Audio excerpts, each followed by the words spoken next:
Hi, in this video I'm going to show you how to separate names in Excel. Splitting columns in Excel, like separating first and last names, helps organize data more efficiently, making it easier to sort, filter and analyze information accurately. So let's start the video. First, open Excel spreadsheet.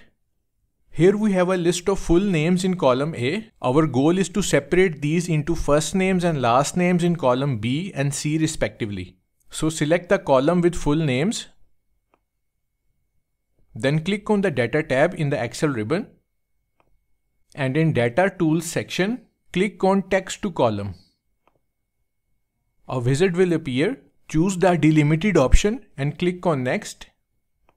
Here choose the delimiter that separates the name. Usually this is a space, so make sure space option is checked. And then click on Next. Here you will see a preview of how the names will be split. If you click on Finish button now, it will place first name in column A and the last name in column B. But we want to separate names in column B and C. For this, click on the small arrow icon in the destination field and select this B2 cell. Again click on this arrow. Now click on the Finish button.